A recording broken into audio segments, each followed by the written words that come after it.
Greetings. It's bonus time. And with a healthy performance factor at BP, there are many opportunities for your annual cash bonus. At Willis Johnson & Associates, we are focused on the optimization and efficiency in planning around your BP benefits. So we view the bonus, this bump in cash flow, as a window for strategy. So I'm going to talk about a few ways to think about your bonus from a planning perspective. Now, obviously, one of the things you want to consider is shoring up your finances. Perhaps pay down debts or replenish cash reserves. One other thing you need to consider are the taxes inherent to the bonus itself. So the bonus has withholding assessed at a flat 22%. So some, maybe all, the tax is taken care of by the time the net amount is received by you. But what if you're in a higher tax bracket, say 32%, 35%, or 37% tax bracket? Well, then you may have to consider paying some additional tax to ensure that you don't have that insult of paying an underpayment penalty to the IRS. There are a couple of ways to pay this. First, simply make a first quarter estimated payment by April 15th. Second, increase your withholding through the year. So, what tax bracket are you in, and how much extra should you pay? In meeting with our clients throughout the year, we review current year income and tax liabilities to make sure that withholding is adequate. Not too low, not too high. This year you can contribute $23,000 pre-tax or Roth to your 401k, or $30,500 with a catch-up contribution if you are 50 years or older. Additionally, you can put $21,850 into the 401k on a non-Roth after-tax basis.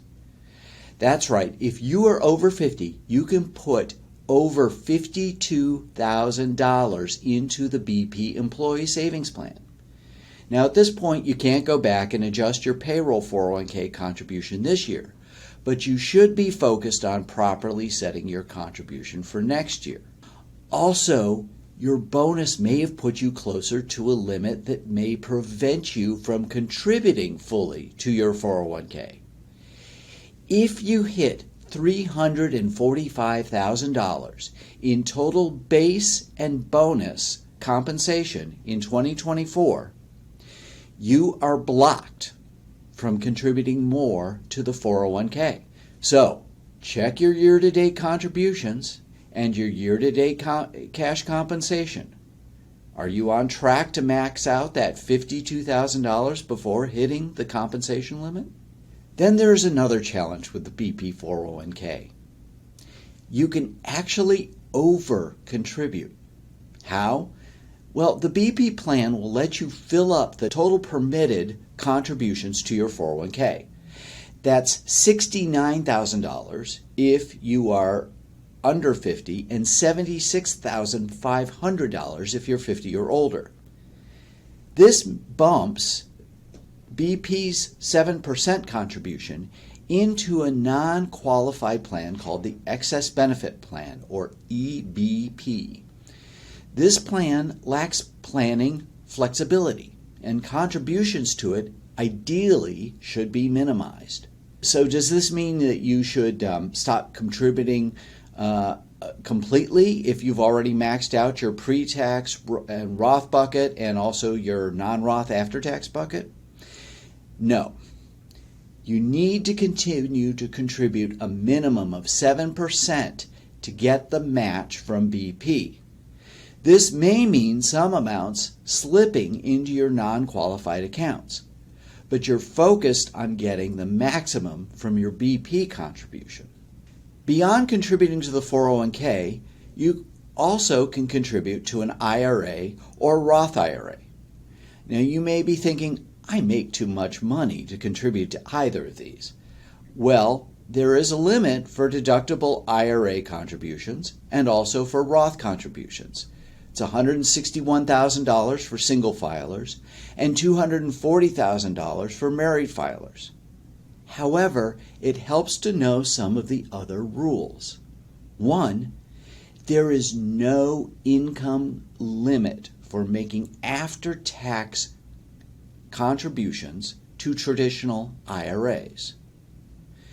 2, there is no income limit to convert those after-tax contributions from an IRA to a Roth IRA. This is what we call a backdoor Roth contribution. So in 2024, you can contribute $7,000 to an IRA or Roth IRA, $8,000 if you're 50 or older. So what do you do with any excess cash that you haven't contributed to your 401k or to an IRA or Roth? Well, first of all, if you're going to keep it in cash, you need to make sure it's held properly. 2 years ago, it didn't matter where you kept cash. Interest rates were terrible. But now, with high-yield savings or money markets, some cash accounts are paying about 5%. So that is one area where you need to consider how you are holding cash. But these cash rates aren't going to stay high. If the Federal Reserve starts to cut rates this year, cash rates are going to drop. So the other thing you should be considering is investing in stocks or bonds for longer-term return. Rate cuts could augment the principal value of bonds. Now, as for stocks, you might be thinking, the market is really high. Is this really a good time to invest? Well, a recent study from J.P. Morgan Asset Management shows better long-term results when investing at all-time highs. Why? All-time highs are clumped together. A good example of this is where we are right now. We hit an all-time high on February 21st, yet the market has continued to hit all-time highs since February 21st. So if you had invested on February 21st, you already would have seen great appreciation on your money, and this is not unusual in terms of how the market reacts. We mentioned managing taxes around your bonus. One way to defray taxes is through deductions. Now, there are 3 basic categories of deductions not subject to AGI floor limitations, and those are local taxes, usually property taxes for those people living in Texas, but these are limited to $10,000, so you can't get maybe full bang for your buck on those deductions.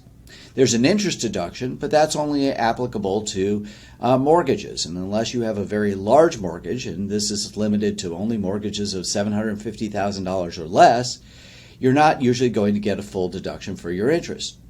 The one area where you can really maximize your deductions is charitable deductions.